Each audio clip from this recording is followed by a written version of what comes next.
Bismillahirrahmanirrahim. Assalamualaikum warahmatullahi wabarakatuh. Alhamdulillahi rabbil alamin.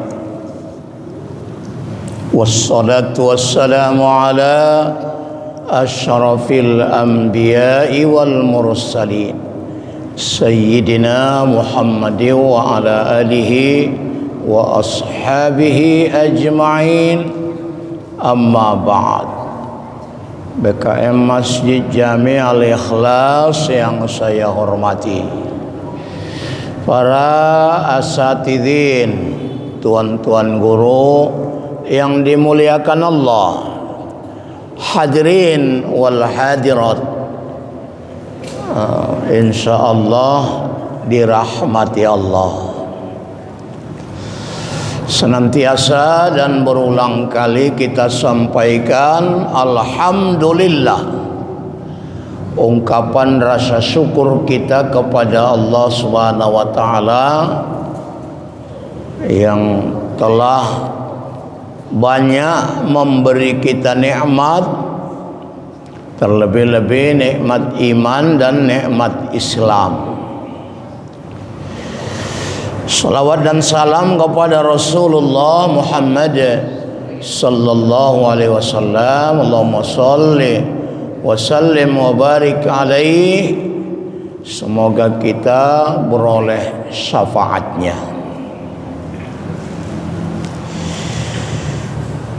Kaji kita masih Al-Fatihah. Sampai mana kemarin? Hah?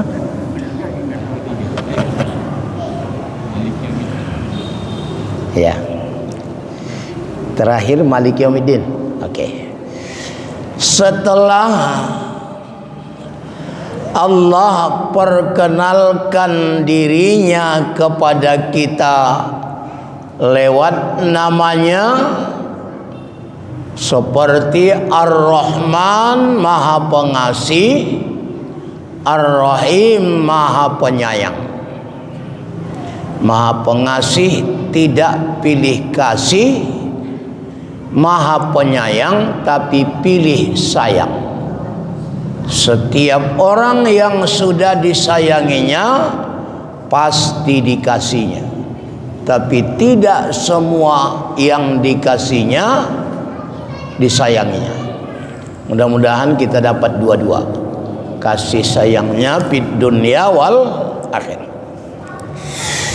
Kemudian yang ketiga, Rabb. Ya, Rabb Maha Pencipta, pemilik dan pengatur sekalian alam. Yang keempat, Malik. Maliki Yaumiddin, penguasa tertinggi, penguasa tunggal di hari pembalasan. Oleh karena itu, iyyaka na'budu wa iyyaka nasta'in. Iyyaka, hanya kepadamu, tidak ada yang lain. Berarti memurnikan tauhid. Hanya kepadamu, tidak ada yang lain. Jadi di sana tidak ada ria dan tidak ada ujub, hanya kepadamu. Dengan tauhid yang mantap, tauhid yang bersih, maka barulah lahir amal ibadah. Iyyaka na'budu, hanya kepadamu kami menyembah. Dipakai na, kami tidak a'budu, aku, karena memang di dalam melakukan ibadah itu lebih bagus berjamaah. Kayak sholat ya, sholatul jamaati afdalu min sholatil fardhi bisab'i wa isyrina darajah. Sholat berjamaah lebih afdal dari sholat sendiri sampai 27 derajat. Jadi makanya kalimatnya kami menyembah, pakai kami ya. Yang kedua, makna kami di situ menunjukkan kelemahan kita. Beda kalau Allah memakai kami menunjukkan kekuasaannya, tapi kalau kita memakai kami menunjukkan kelemahan kita. Hanya kepadamu kami menyembah. Jadi dari susunannya tauhid dulu baru ibadah. Berarti tauhid itu melahirkan ibadah, sementara ibadah menyuburkan tauhid. Atau iman melahirkan amal, amal menyuburkan iman. Iyyaka na'budu, hanya kepadamu kami menyembah. Baru dirangkaikan dengan wa iyyaka nasta'in, dan hanya kepadamu kami meminta pertolongan. Lalu enggak boleh rupanya minta tolong pada manusia? Boleh. Wa ta'awanu 'alal birri wat taqwa. Malah disuruh kita tolong menolong atas jalan kebaikan menuju takwa. Cuma kalau kita minta tolong pada manusia, pertama manusianya masih hidup. Kalau sudah mati, nggak usah minta tolong sama orang sudah mati. Kemudian yang kita minta tolongkan itu ya sebatas kemampuan manusia lah. Misalnya tolong ambilkan air minum, ya tolong bawakan aku ke sana, bisa lah. Tapi tolong ampuni dosaku, mana bisa. Jadi minta tolong pada manusia boleh dalam artian yang sangat relatif. Kata sebenarnya sesungguhnya hakikatnya, walaupun kita minta tolong kepada manusia, hakikatnya toh juga minta tolong kepada Allah, karena tidak bisa seseorang memberikan pertolongan kepada yang lain tanpa dengan pertolongan izin dari Allah Subhanahu wa taala. Jadi hakikatnya kami menyembah, hanya kepadamu kami menyembah, dan hanya kepadamu kami minta pertolongan. Maka Allah menjawab, ini antara aku dengan hambaku, hambaku telah meminta kepadaku, maka mintalah. Disuruh Allah kita meminta, karena membaca Fatihah ini kan adalah komunikasi kita dengan Allah. Kita berkomunikasi dengan Allah. Kita minta pertolongan, mintalah kata Allah. Bapak-bapak, kalau andainya disuruh Allah meminta, apalah yang paling penting rasa bapak diminta? Ya Pak, yang paling penting rasa bapak apa? Itulah minta. Ya, ibu-ibu sehat. Oh, sehatlah yang paling penting rasa ibu. Oh, iyalah. Apa lagi? Kaya nggak perlu kaya. Oh, enggak. Apa lagi? Apa lagi Pak? Bapak minta apalah? Banyak memang. Tapi yang paling penting dalam hidup kita adalah ihdinas siratal mustaqim. Tunjukilah kami ke jalan yang lurus, tunjukilah kami ke jalannya lebar, luas, mustaqim, lurus, tidak berliku-liku dan tidak macet. Jadi jalan itu lebar, luas, lurus, tidak berliku-liku, tidak macet. Itu yang kita minta di sini. Sebab ada juga siratal mustaqim lebih kecil dari rambut dibelah 7. Ada kata Nabi itu. Itulah sirat yang akan dilewati di atas neraka, titian, lebih kecil dari rambut dibelah 7. Itu menunjukkan tidak mungkin bisa dilewati, dan itu untuk orang-orang yang tidak beramal. Itu. Kalau bapak ibu kan rajinnya beramal, nggak mungkin lah itu ya. Tapi yang kita minta di sini apa? Tunjukilah hidayah. Hidayah ini menurut para ulama kita ada garis besarnya terbagi 2.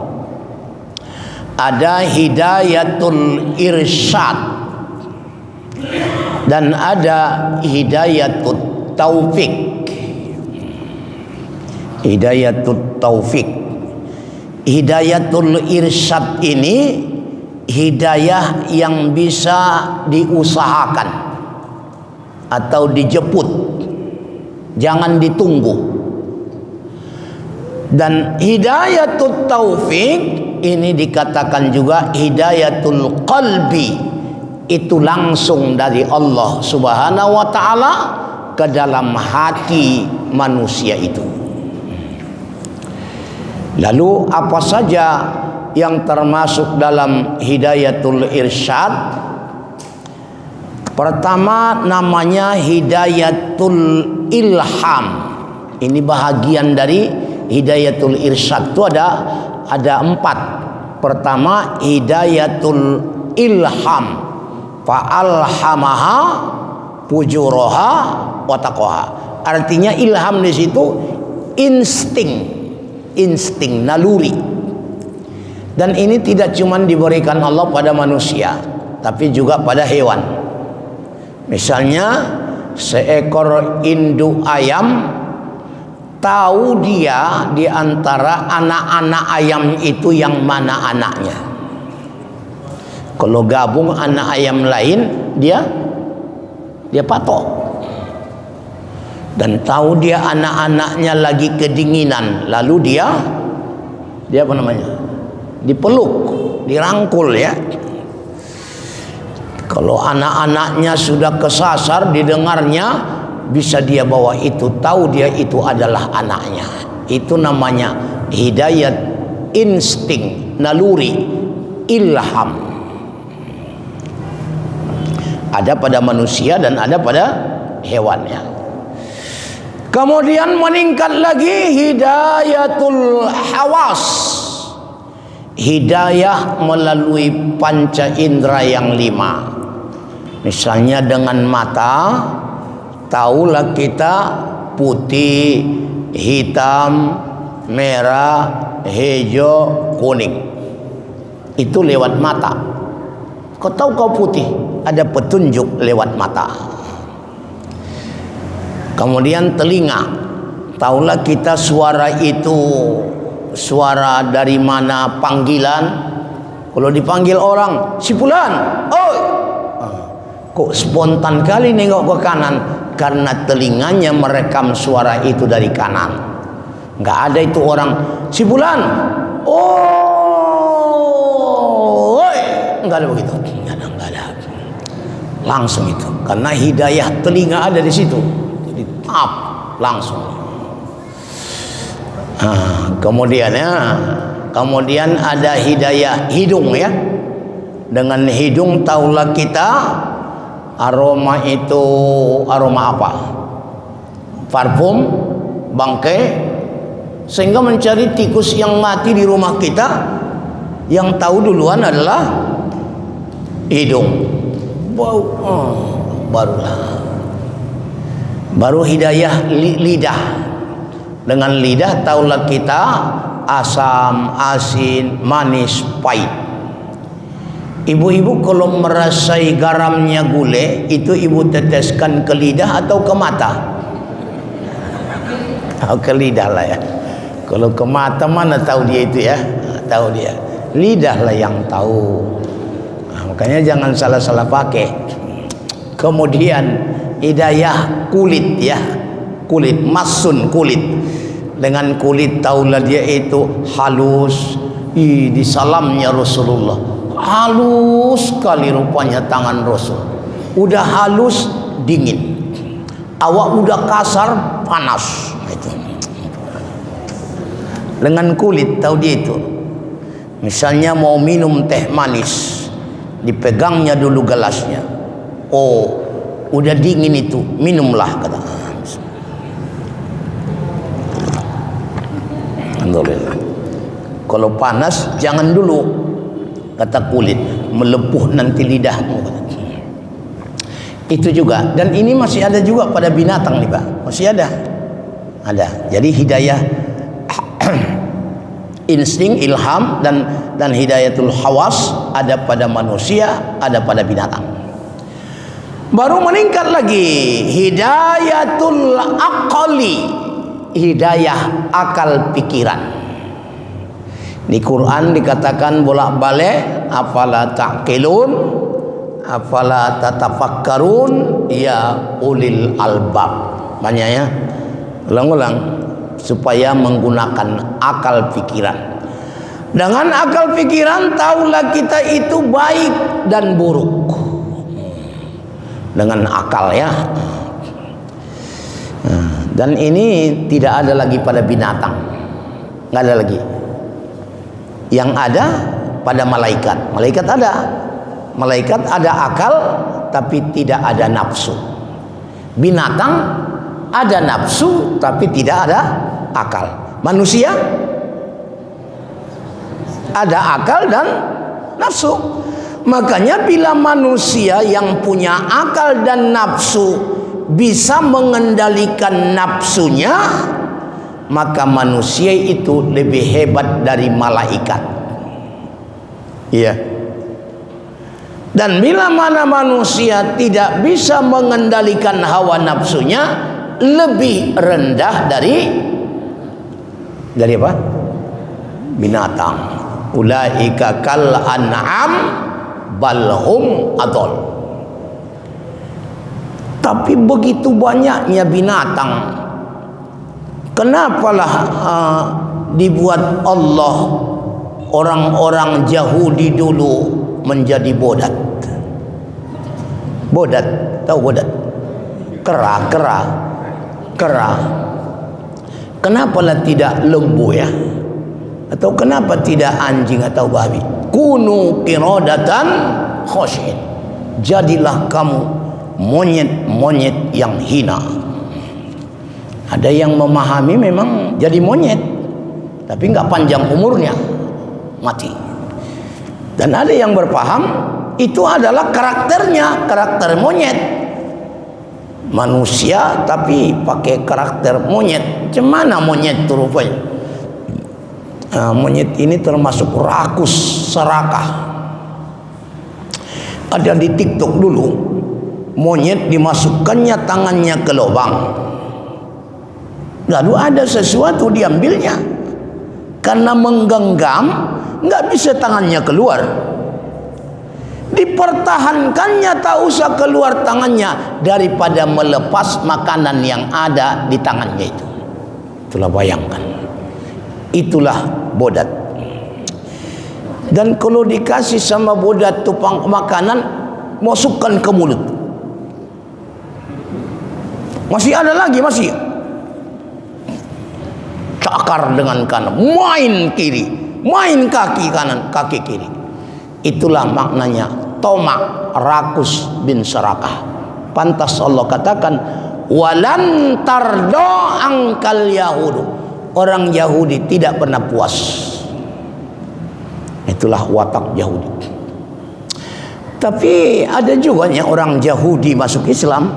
Jangan salah, Yahudi Madinah seperti Abdullah bin Salam ya, orang Bani Nadir masuk Islam dia. Nah, kalau begitu bukan sukunya yang jadi persoalan, wataknya. Maka bisa saja di Indonesianya pun banyak juga watak Yahudi. Iyalah, itu koruptor-koruptor tuh bodatnya semua itu. Bayangkan gaji besar, mobil dikasih, biaya hidup transport dikasih, masih korupsi lagi. Yang dikorupsikan adalah bansos. Cobalah, ini sudah mau menjadi perampok pula, dibekukan orang tuh tabungan orang, karena aneh-aneh lah. Termasuk Ustadz Das'ad Latif, dibekukan orang tuh tabungannya katanya, dia yang bilang. Aduh, inilah perampok-perampok. Itulah watak bodat. Berarti Pak Rambe, orang Mandailing pun ada neti Yahudi, tapi bukan Nasution kurasa itu. Atau Nasution. Iyalah, pokoknya wataknya lah, watak. Jadi Bapak Ibu Saudara, kembali pada awal, pada binatang ada nafsu, nggak ada akal. Pada malaikat ada akal tapi tak ada nafsu. Pada manusia ada akal, ada nafsu. Maka kalau nafsu terkendali, lebih hebat manusia dari malaikat. Kalau tidak digunakan akal, maka diturutkan nafsu, maka lebih jahat dari binatang. Itulah, naudzubillah. Nah, Bapak Ibu Saudara, jadilah kita dapat hidayatul aqliyah, akal pikiran sehat. Tapi ada lagi di atas akal. Ada di atas akal. Apa itu? Hidayatud din wasyara'i'. Hidayah agama dan syariat. Agama apa? Agama Islam. Syariat, syariat lah termasuk ini.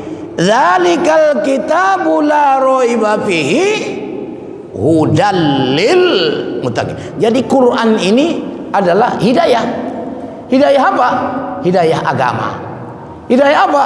Hidayah syariat. Karena banyak peraturan-peraturan syariat, hukum-hukum dalam Al-Quran. Jadi hidayah. Berarti lebih tinggi hidayah agama dari hidayah akal. Lebih tinggi. Bisa saja punya akal pikiran sehat, tetapi tidak tahu. Kalau akal mungkin bisalah tahu dia baik buruk, tapi akal tidak tahu tentang fahsya wal munkar. Akal tidak tahu yang mana ma'ruf, nggak tahu dia.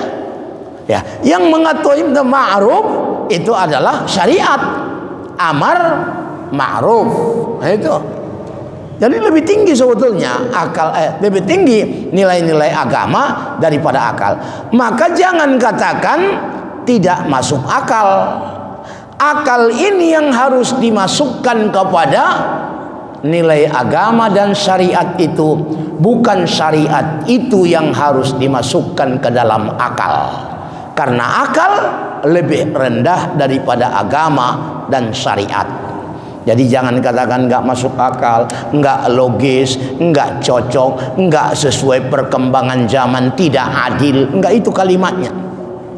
Pokoknya terhadap Al-Quran atau hadis, sikap kita adalah sami'na wa ata'na. Kami dengar dan kami taati. Jangan kayak Yahudi, sami'na wa asoina, kami dengar tapi kami langgar. Banyak kan ini. Ada sami'na wa bisik-bisikna, ada juga itu. Ada sami'na wa ngantukna, ada juga itu. Ada sami'na wa ejekna, udah kami dengar tapi kami ejek. Nah, itu semua cuma tahu bagus itu. Jadi oleh karenanya nilai agama. Jadi nilai agama dan syariat ini harus dijemput. Dijemput, jangan tunggu. Contoh, hadir kita ke majelis taklim. Mau ngapain? Menjemput hidayah. Jadi kita ini sekarang lagi menjemput hidayah.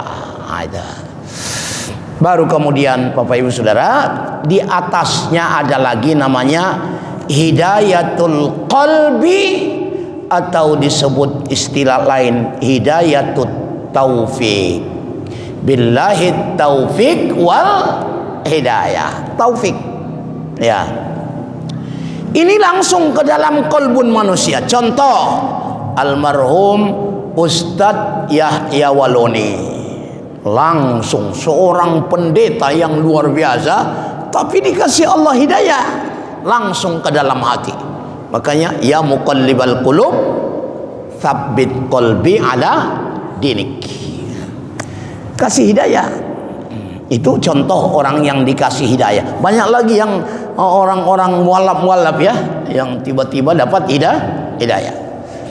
Tapi ada juga orang yang tidak diberi Allah hidayah itu. Termasuk diantaranya Abu Thalib. Abu Thalib ayahnya Ali, pamannya Nabi, yang banyak berjasa buat Nabi, ya, melindungi Nabi. Tapi sampai akhir hayatnya tidak mengucap 2 kalimat syahadat. Sampai Nabi menangis pada waktu itu. Sedih, kenapa pamanku ini tidak masuk Islam, tidak mengucap 2 kalimat syahadat. Begitu besar jasanya melindungi saya. Turun ayat, innaka la tahdi man ahbabta walakinnallaha yahdi man yasha. Sesungguhnya engkau Muhammad, kata Allah, tidak bisa memberi hidayah kepada orang yang kau cintai, tapi yang bisa memberi hidayah adalah Allah kepada siapa yang Ia kehendaki. Kan'an, siapa itu? Kan'an, anak Nabi Nuh, ya, nggak dapat hidayah padahal ayahnya Rasul. Kan'an tenggelam di banjir bandang tuh. Siapa lagi? Nabi Ibrahim. Ayahnya kan Asar, tukang pahat berhala. Padahal anaknya Rasul. Ayahnya tidak dapat hidayah.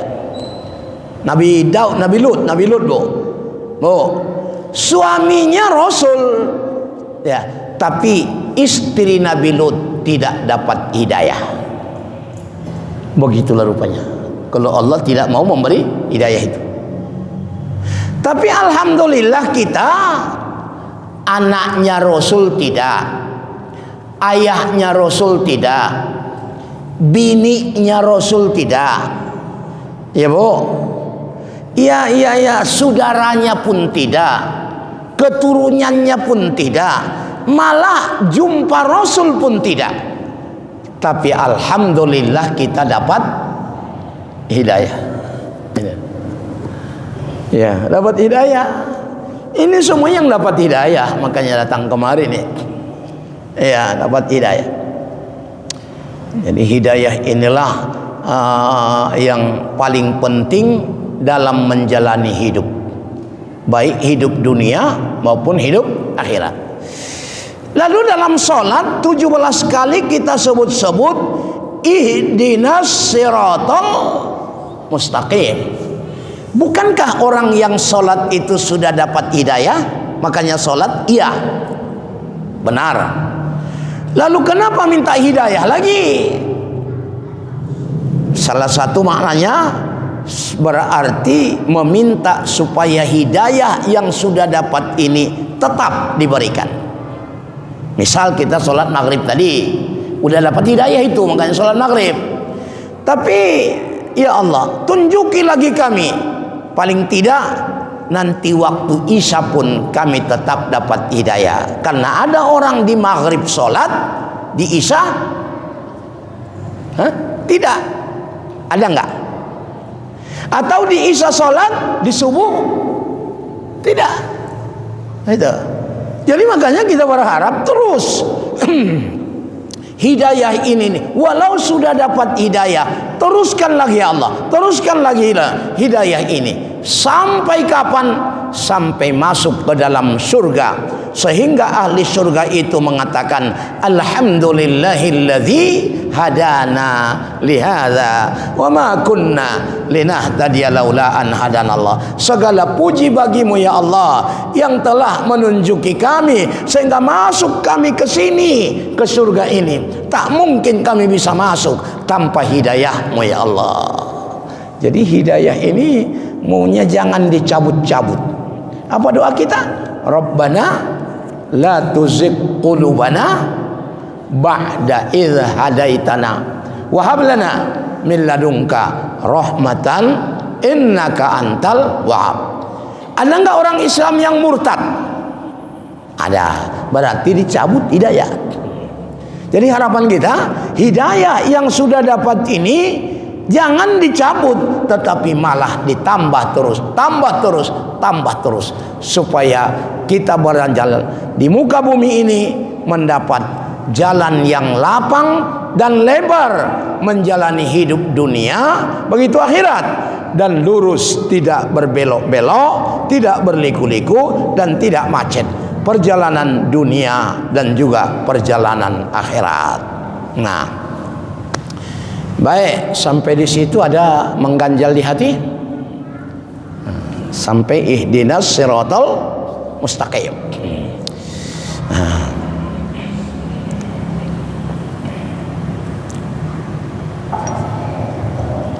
Assalamualaikum warahmatullahi wabarakatuh. Waalaikumsalam warahmatullahi wabarakatuh. Terima kasih Ustaz. Tadi kita membahas tentang pertemuan awalnya, hanya kepada Engkau lah kami menyembah dan hanya kepada Engkau lah kami minta pertolongan. Nah, kemudian Allah menjawab, mintalah sebanyak-banyaknya kepada saya. Itulah jawaban Allah. Yang jadi permasalahan Ustaz, kita sebagai umatnya disuruh meminta sebanyak-banyaknya kepada Allah. Namun terkadang apa yang kita minta itu tidak ada yang terkabul gitu Ustaz. Nah, apa yang salah di sini Ustaz? Assalamualaikum warahmatullahi wabarakatuh. Assalamualaikum warahmatullahi wabarakatuh. Masalah terkabul atau tidak, begini dulu, itu dulu ya. Nggak usah kita ke masalah. Ada sih, ada masalah, ada. Allah Subhanahu wa ta'ala telah menyuruh, ud'uni astajib lakum. Minta kamulah, akan ku ijabah, akan ku kabulkan. Minta. Cuman cara Allah mengabulkannya, kadang dikabulkan segera, tapi kadang dikabulkan lama, bahkan mati dulu baru dikabulkan. Ya Bu, ibu-ibu pernah minta masuk surga? Hah? Ya udah, mati dulu baru masuk. Benar enggak? Atau Nabi Ibrahim ya, ketika berdoa dulu di Jabal Abi Qubais, ya Allah, datangkanlah orang ke sini untuk datang berbondong berduyun-duyun.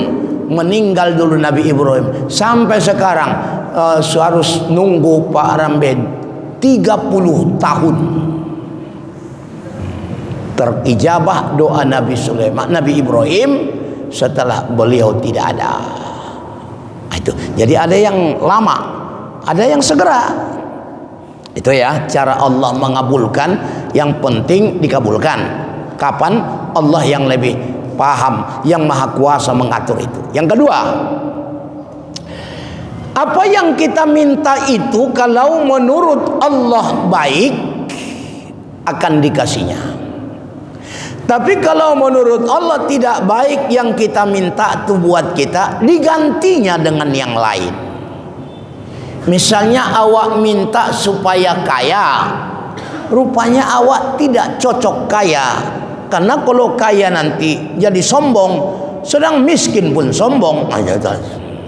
Jadi karena sayangnya Allah nggak dikasih awak kaya, udahlah kaya ilmu aja lah. Nah, dikasih kaya ilmu, tapi nggak kaya harta. Ada kadang tidak cocok awak kaya harta, tapi kaya anak. Kaya anak, banyak anaknya. Ada 12, berhasil semua. Senang rasa ayah maknya, udah tua-tua dia.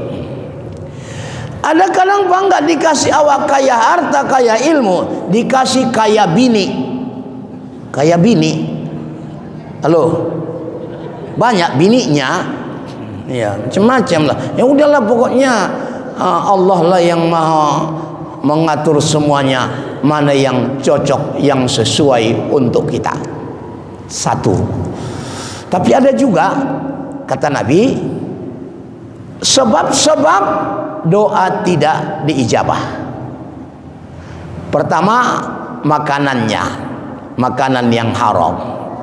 Bagaimanalah Allah mengabulkan doanya? Makanannya pun makanan haram, atau pakaiannya pakaian yang haram. Itu. Dan seterusnya ada 10 itu. Itulah yang ingat saya dulu. Tapi ada memang sebab-sebab doa tidak diijabah Allah. Tapi ada Allah mengijabahnya, tidak yang kita minta, diganti Allah dengan yang terbaik buat kita. Terima kasih.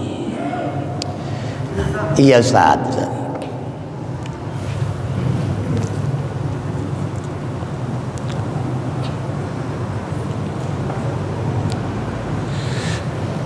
Terima kasih kepada Pak Ustaz. Iya. Assalamualaikum warahmatullahi wabarakatuh. Waalaikumsalam. Kan gini Ustaz, Allah itu memanggil orang beriman dengan panggilan kan, ya ayyuhalladzina amanu Ustaz. Jadi di sini yang saya tanyakan, ada berapa macam bentuk panggilan? Sekali lagi Ustaz, saya ulangi. Ada berapa macam bentuk panggilan Allah terhadap orang beriman sebagai bukti kasih sayangnya Ustaz? Hanya ini saja Ustaz. Mohon penjelasan Ustaz. Terima kasih. Wassalamualaikum warahmatullahi wabarakatuh. Sebutkan aja lah. Ustaz sebutkan aja lah. Panggilan-panggilan itu. Saya kan ini tanya Ustaz, saya kan nggak tahu. Masa nggak tahu-taunya Ustaz itu. Kan gini Ustaz, kasih contoh satu aja Ustaz. Kan gini, umpamanya tiap hari kan ada panggilan ajan itu macam seperti ajan itu Ustaz. Kita sholat setiap hari.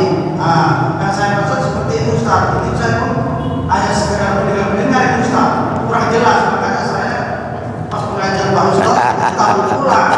Saya tanyakan. Allah. Maaf sekali lagi Ustaz. Ustaz jangan panggil saya Ustaz. Ustaz lah ya. Saya orang biasa Ustaz. Iyalah. Jadi nanti pikir orang lain ini pikirnya saya Ustaz. Orang biasa. Alhamdulillah. Makasih. Baiklah, baik. Subhanalladzi asra bi'abdihi ya ibadiyar rahman. Kadang-kadang dipanggil Allah hamba, dan panggilan tertinggi adalah hamba.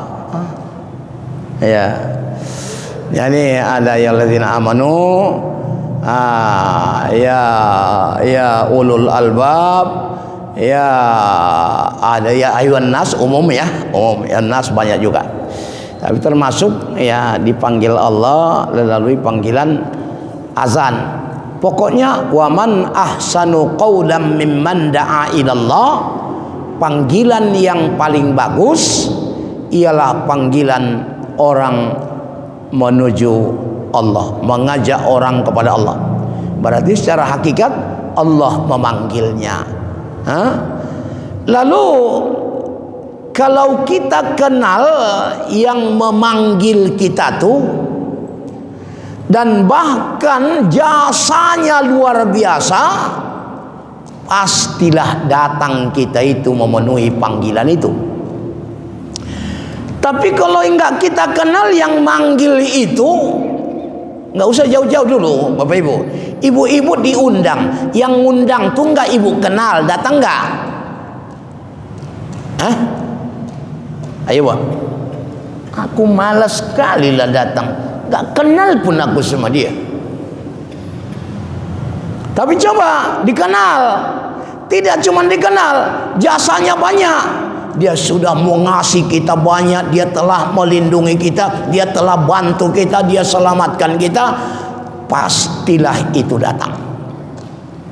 Maka kalau hayya 'alas shalah datang, itu pasti orang yang kenal Allah.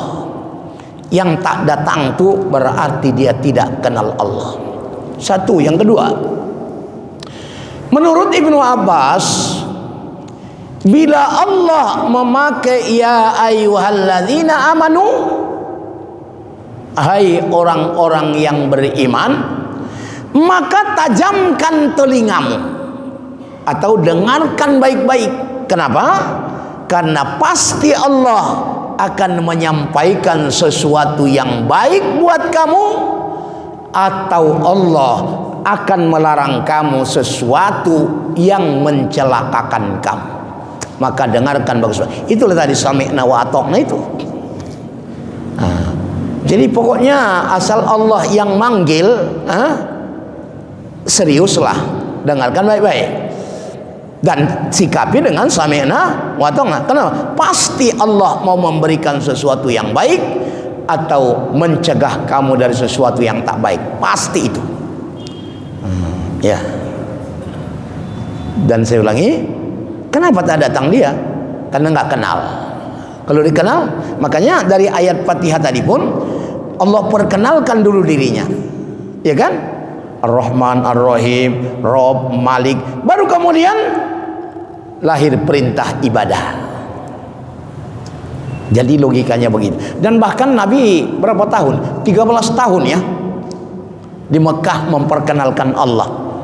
Baru kemudian di Madinah datang kewajiban-kewajiban. Tapi semua panggilan itu paling tertinggi adalah panggilan hamba. Hambanya Allah. Kalau sudah jadi hamba Allah, ya ayyatuhan nafsul mutmainnah irji'i ila rabbiki radiyatan fadkhuli fi ibadi wadkhuli jannati. Masuk kamu hambaku dan masuk ke dalam surgaku. Jadi intinya itu ada berapa Ustaz? Masalahnya ini Ustaz. Umpamanya kan tadi sudah saya kasih contoh seperti ada berapa. Itu yang saya tanya ada berapa Macam. Itu Ustaz. Jadi kalau umpamanya Ustaz bilang 3, yang pertama seperti ini, kedua ini, itu Ustaz. Jadi saya supaya gampang untuk memahami Ustaz. Oke. Sudah tahu yang seperti ini, ada nggak dalilnya Ustaz? Iya. Supaya paham memahami. Iya. Kan sia-sia. Terima kasih. Jadi untuk berikutnya berapa banyak PR pula lah ini. Cuman teringat PR saya yang lalu, kenapa 7 ayat tidak masuk pada suratul Fatihah? Karena buruk arti huruf-huruf itu. Sabur, celaka. Kemudian jahil, jahalah, bodoh. Kemudian khabith, kotor. Kemudian ada lagi zakum, nama buah pohon di neraka. Kemudian syaqawah, balikan dari saadah, beruntung, rugi. Kemudian ada lagi zulumat, kegelapan, kezoliman. Kemudian ada firqah, perpecahan. Jadi 7 huruf itu menurut para ulama kita tidak bagus artinya, makanya tidak masuk yang 7 huruf itu pada surah Fatihah. Berarti membaca surah Fatihah itu mengandung kebaikan yang banyak, tidak ada keburukan di dalamnya. Itu dulu masalah 7 huruf tidak masuk pada suratul Fatihah. Ini berapa macam panggilan Allah kepada orang beriman ya, khusus beriman ya, atau sekalian al kafir nanti ya, insyaallah. Terima kasih, yang mudah-mudahan diberkati Allah. Waktu ada 20 2 menit lagi, masih ada waktu. Ayo. Nah, iya.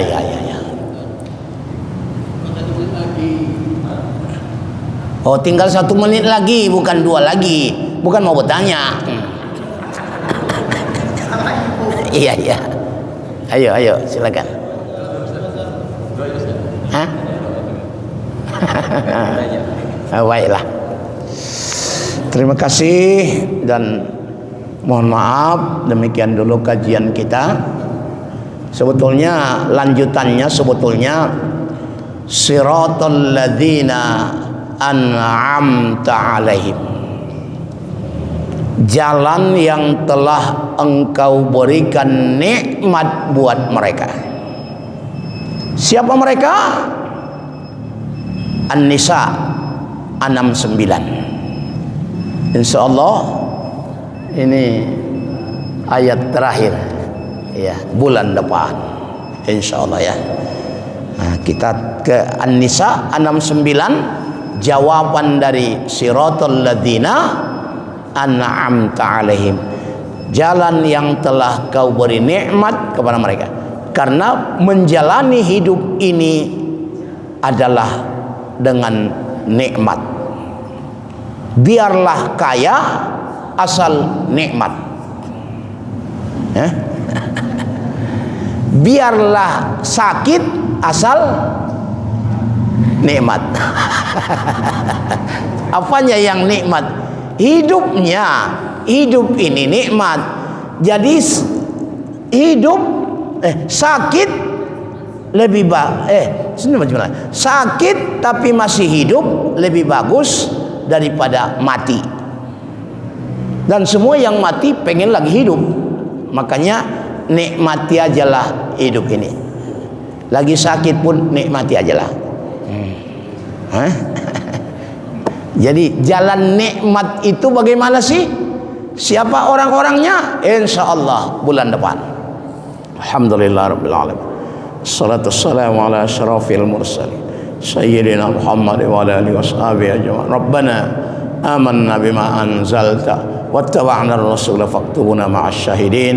Rabbana atina fid dunya hasanah wa fil akhirati hasanah wa qina adzabannar. Wa sallallahu ala sayyidina Muhammad walhamdulillahirabbil alamin. Taqabbalallahu minkum minna wa minkum taqabbal ya karim. Terima kasih, mohon maaf. Assalamualaikum warahmatullahi wabarakatuh.